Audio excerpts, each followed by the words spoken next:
Praise the lord. హల్లెలూయా. దేవుని నామానికి మహిమ కలుగును గాక.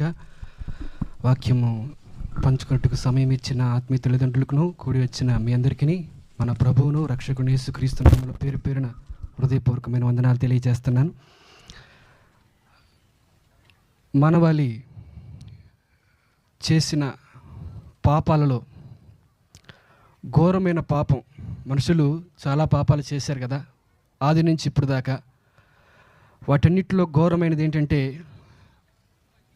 మనల్ని రక్షించుటకు వచ్చిన, మనల్ని వెతికి రక్షించుటకు వచ్చిన ప్రభువును పట్టుకొని క్రూరాతి క్రూరంగా సిలువకేసి చంపటం.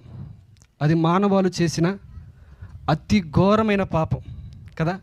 ఎవరైనా ఒప్పుకోవాల్సింది ఆ విషయం. మనల్ని రక్షించు నిమిత్తమై నిత్య నాశనం నుంచి మనల్ని తప్పించడానికి వచ్చిన ప్రభువుని మనమే పట్టుకొని, మానవాళే పట్టుకొని హింసించి చంపటం ఘోర పాపం. అయితే తండ్రి దాన్ని ఎట్లా మలిచారంటే మనందరికీ రక్షణగా, మనందరికీ విమోచనగా, మనందరికీ పరలోక రాజ్యం ప్రవేశంగా తండ్రి వాటిని, ఆ క్రూరమైన కార్యాన్ని తండ్రి మార్చేశాడు. హల్లెలూయా. ఎందుకు తండ్రి మార్చాడు అంటే యేసు ప్రభు తండ్రికి లోబడ్డారు. అది శ్రమైన, హింసైన, అవమానమైన. యేసు ప్రభు భూమి మీద ఉన్న దినాల్లో తరచుగా చెప్పే మాట, నేను నా చిత్తము నెరవేర్చుకున్నట్టుకు రాలేదు కానీ నన్ను పంపిన వాని చిత్తము నెరవేర్చుటకు నేను దిగి వచ్చి ఉన్నాను. అదే మాట ప్రభు చెప్తూ ఉండేవారు. యేసు ప్రభు ఎయిమ్ ఏంటి, నీ గోల్ ఏంటయ్యా అని అడిగితే యేసు ప్రభుని ఏమిటి చెప్తారు? నా తండ్రి చిత్తం నెరవేర్చడం. యేసు ప్రభు ప్రతిరోజు రాత్రి ప్రార్థన చేసేవారు, పగలు పరిచర్య చేసేవారు. రాత్రి ప్రార్థన చేసినప్పుడు తండ్రి బయలుపరిచేవారు, రేపు పగటికాల సమయం పరిచర్య ఏం చేయాలి. తండ్రి ముందుగానే సమస్తము ప్రభువుకు బయలుపరుస్తూ ఉండేవాళ్ళు. ఉదాహరణకి తండ్రి చెప్తూ ఉండేవారేమో, రేపొద్దున ఈ అద్భుతం చేయాలి, రేపొద్దున ఈ పాపాత్మరాలు స్త్రీ వస్తుంది క్షమించాలి, రేపొద్దున ఈ కానా విందులో ఈ అద్భుతం చేయాలి. అట్లా అద్భుతాలు చేసుకుంటూ 3.5 సంవత్సరాలైన అద్భుతాలు చేసుకుంటూ ప్రసంగాలు చేసుకుంటూ వచ్చారు. కానీ ఒకరోజు తండ్రి చెప్పిన మాట, రేపొద్దున నా కోసం, నా మాటకు లోబడి సిలువుకి ఎక్కాలి. సిలువుకి ఎక్కిన తర్వాత నేను నా చెయ్యి విడిచిపెడతాను అని తండ్రి ప్రభువుకు చెప్తే, ఈ 3.5 సంవత్సరాలు ఏ విధంగా ప్రభు విధేయత చూపించాడు. అద్భుతాలు చేయటం, ప్రసంగాలు చేయటం చాలా సంతోషంగా ఉంటుంది కదా, చాలా అద్భుతంగా ఉంటుంది. కానీ 3.5 సంవత్సరాలు ఏ విధంగా తండ్రి ప్రభు చిత్తానికి లోబడ్డాడు, సరే తండ్రి అనుకుంటూ వచ్చారు. సిలువ కార్యానికి కూడా అదే విధంగా ప్రభువు లోబడ్డాడు. హల్లెలూయా. అనగా ప్రభుకి అద్భుతాలు చేయటం అన్నా ఒకటే, సిలువుకి ఎక్కటమైనా ఒకటే. ఈ రెండిట్లో కామన్గా ఉందేంటి? తండ్రి చిత్తం. హల్లెలూయా. తండ్రి చిత్తం చేయటము ఆయనకి సంతోషం. నా దేవుని ప్రియులారా, మనం కూడా ఆ మనస్సును మనలోకి తీసుకోవాలి. దేవుని చిత్తము చేయటకే మనకు కసి, ఒక తపన, ఒక దప్పిక ఉండాలని నేను మాట్లాడాలనుకుంటున్నాను. రెండోది, నేను సిలువ కార్యం ధ్యానించినప్పుడు, నేను మాటలోకి వెళ్తాను. సిలువ కార్యాన్ని నేను ధ్యానించినప్పుడు, నేను రక్షణ పొందినప్పుడు ఎక్కువగా సిలువ గురించి ఎక్కువ ధ్యానిస్తూ ఉండేవాడిని. అయితే 2 విషయాలు నా హృదయాన్ని బాగా పట్టేసుకున్నవి ఏంటంటే, ఒకటి, సిలువలో ప్రభు చేసిన త్యాగాన్ని చూసినప్పుడు మానవాళి పట్ల ఆయనకున్న అపారమైన ప్రేమ. రెండో విషయం, నన్ను బాగా భయపెట్టిన విషయం ఏంటంటే, మనందరి పాపము ప్రభు మీద మోపినప్పుడు తండ్రి ప్రభువును సహా వదిలిపెట్టకుండా శిక్షించినప్పుడు, చెయ్యి విడిచిపెట్టినప్పుడు, మనం తప్పు చేస్తే ప్రభు విడిచిపెట్టడా? తప్పకుండా విడిచిపెడతాడు. ఈ 2 భయాలు. ఒకటేమో ప్రభువు మన పట్ల ఉన్న అపారమైన ప్రేమ ఒకటి సిలువలో మనకి చూపిస్తున్నారు. రెండవది ఏంటో తెలుసా? నా ప్రియ కుమారుని సైతం నేను వదిలిపెట్టలా. ఎక్కడ? సిలువ మీద మీ అందరి దోషం ఆయన మీద కనపడినప్పుడు, మోపినప్పుడు, నా ప్రియ కుమారుని సైతం నేను వదిలిపెట్టినప్పుడు, నన్ను ముఖ్యంగా నేను అనుకున్నా, నన్ను ఎట్ట వదిలిపెడతాడు? కాబట్టి పాపం అంటే ఒక భయం పట్టుకుంది. ఈ రెండు మనలోకి రావాలి. ప్రభు శిలువలో పలికిన 5వ మాట ఏంటిది? నేను దప్పిగొనుచున్నాను అంటాడు. వాస్తవానికి ఈ మాట చెప్పి ఇంకా 2 మాటలు ఉంటాయి కదా. తండ్రి నీ చేతికి నా ఆత్మను అప్పగించుచున్నాను, సమాప్తమైనవి. అయితే మత్తయి సువార్త 27వ అధ్యాయము 34వ వచనం చదివినట్లయితే, మత్తయి సువార్త 27వ అధ్యాయము 34వ వచనం చదివినట్లయితే ఒక మాట మనం గమనించాలి. చదువుతారా దయచేసి? చేదు కలిపిన ద్రాక్షారసమును ఆయనకు త్రాగనిచ్చిరి గాని ఆయన దానిని రుచి చూచి త్రాగనొల్లకపోయిను. ఇదేమో సిలువుకి ఎక్కే ముందు, లేక ఎక్కిన తర్వాత యేసు ప్రభువును సిలువును రమారమి 9 గంటలకు ఆయన సిలువుకి ఎక్కినట్లుగా దేవుని లేఖనంలో మనం చూస్తున్నాం ప్రియులారా. సిలువుకి ఎక్కినప్పుడు కొంతమంది సైనికులంట, లేక అక్కడ ఉన్న రోమా సైనికులు యేసు ప్రభుకి చేదు కలిపిన ద్రాక్షారసాన్ని అప్పగించారంట. అది దగ్గరికి రాగానే ఆ రుచి ఎంపట గమనించేసి ప్రభు వద్దు అన్నారంట. అయితే ఇప్పుడు యోహాను సువార్త 19వ అధ్యాయంలో మనం చదువుకున్నది ఏంటంటే, యేసు ప్రభు మరణించకముందు అనగా ఇంచుమించు రమారమి 2 గంటలప్పుడు లేక 3 గంటలప్పుడు అప్పగించిన చిరకను, అనగా యేసు ప్రభుకి 2 సార్లు అప్పగించారు. ఏంటిది? చిరక. ఒకటేమో సిలువ ఎక్కిన వెంపటే అందించారు, చిరకతో ద్రాక్షారసాన్ని ముంచి అందించారు. రెండోది ఏంటి? చివరిలో దప్పిగొనుచున్నాను అడిగినప్పుడు రెండోది అప్పగించారు కదా. అయితే ప్రభు మొదటిసారి అప్పగించినప్పుడు, మొదటిసారి చిరక అందించి ద్రాక్షారసంలో ముంచి ఇచ్చినప్పుడు ప్రభు పుచ్చుకొల.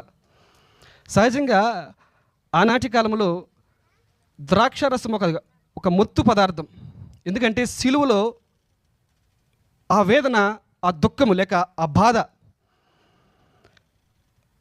ఉపశమనం కలగటానికి, ఓదార్పు కలగటానికి, ఆ నొప్పి అంతగా తెలియకుండా ఉండటానికి సైనికులు, రోమా సైనికులు ఏం చేశారంటే ఆ ద్రాక్షారసమును నోటికి అందించేవాళ్ళు. చేదు కలిపిన ద్రాక్షారసం అనగా దాంట్లో ఒక మొత్తు ఉంటుంది. ఎప్పుడైతే ఆ మొత్తును తీసుకుంటారో మైండ్ డ్రౌజీ అయిపోద్ది, అనగా ప్రెజెన్స్ ఆఫ్ మైండ్ ఉండదు, నొప్పి తెలియదు, సొయలే ఉంటారు కానీ అంత ప్రెజెన్స్లో ఉండలేరు. అయితే ప్రభు ఎప్పుడైతే ఆ చేదైన చిరకను అందించారు, ఎంపటే యేసు ప్రభుకి అర్థమైపోయింది, ఇది నేను తీసుకుంటే ఎంపటే నేను చురుకుగా ఉండలేను, నా బ్రెయిన్ కానీ నొప్పి అయితే తగ్గిద్ది, ఉపశమనం అయితే వచ్చిద్ది, ఆదరణ అయితే కాసేపు వచ్చింది. ఎందుకంటే ఎంతో వేదన కదా. ఇంచుమించు అర్ధరాత్రిని యేసు ప్రభుని తీసుకొచ్చారు. యేసు ప్రభుని పట్టుకొని ప్రధాన యాజకులు, రోమా సైనికులు పంపిస్తే ఆ తోటలోకి వచ్చినప్పుడు యేసు ప్రభుని పట్టుకొని తీసుకెళ్ళి ఫస్ట్ ప్రధాన యాజకులు ముదుట నిలబెట్టారు. ప్రధాన యాజకులు ఎంక్వైరీ చేసిన తర్వాత పిలాతు దగ్గరికి తీసుకెళ్లారు. పిలాతు కాసేపు ఎంక్వైరీ చేసి మళ్ళీ హేరోదు దగ్గరికి తీసుకెళ్లారు. హేరోదు ఎంక్వైరీ చేసి మరలా పిలాతు దగ్గరికి పంపించారు. పిలాతు ఇంచుమించు 1 తక్కువ 40 కొరడాల దెబ్బలు కుట్టించి సిలువుకు అప్పగించారు. మనందరికీ తెలిసిన విషయం, ఇప్పుడు దాకా ధ్యానం చేశాం. ఇంత వేదనలో, ఇంత బాధలో ఎంత దాహమై ఉండాలి ప్రభుకి. ఒకసారి ఆలోచించండి. నేను ఇప్పుడే వాటర్ దగ్గర మళ్ళీ మాట్లాడుతుంటే మళ్ళీ వాటర్ అవుతుంది. యేసు ప్రభుకి అంత అరుపులో, అంత వేదనలో ఎంత దాహమై ఉండాలి ఒకసారి ఆలోచించండి. అయితే దాహం తీర్చుటకే సైనికులు ఇచ్చారు. ఒకటి దాహం తీరిద్ది, రెండోది ఆ నొప్పి నుంచి రిలీఫ్ వచ్చింది, టెంపరీ రిలీఫ్ వచ్చింది. అయితే ప్రభు తీసుకోవాలి. ఎందుకంటే ప్రభుకు తెలుసు, నా తండ్రి చిత్తం నెరవేర్చాలంటే నా మనస్సు యాక్టివ్గా ఉండాలి. కాబట్టి ప్రభు తీసుకోవాలి. ఏంటి ప్రభు చిత్తం నెరవేర్చడం? ఒకటి ఎవరైతే నన్ను హింసించారో, హింసించి బాధించి కొట్టారో వారిని క్షమించగలగాలి, క్షమాపణ కొరకు విజ్ఞాపన చేయాలి. ఒకటి సోయిలో ఉంటేనే చేయగలను, సోయిలో లేకపోతే చేస్తారా?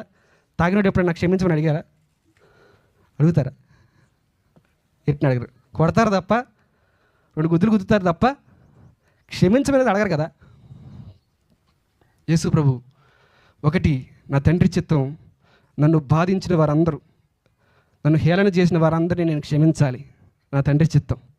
రెండోది ఏంటిది? నశించిపోయిన దొంగ ఉన్నాడు పక్కన, ఆయన్ని పరలోకం తీసుకుపోవాలి. ఆ వ్యక్తి పశ్చాత్తాపడినప్పుడు, నన్ను అడిగినప్పుడు, నన్ను యాచించినప్పుడు నేను అభయం ఇవ్వగలగాలి, అతని హృదయంలో విశ్వాసం నింపగలగాలి. అంటే నేను ఎట్లా ఉండాలి? ఆ ద్రాక్ష రసాన్ని ముట్టడానికి వీల్లేదు.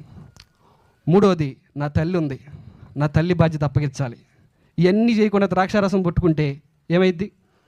నా దప్పికి తీరిద్ది, నా దాహం తీరిద్ది, నన్నుకున్న నొప్పులు తగ్గుతాయి, ఉపశమనంగా ఉంటాను, ప్రశాంతంగా ఉంటాను, తండ్రి పిలిచినప్పుడు వెళ్ళిపోతాను. కానీ నా దేవుని చిత్తం కంప్లీట్గా నేను నెరవేర్చలేను కాబట్టి ఆ ద్రాక్షారసం నేను ముట్టుకోను.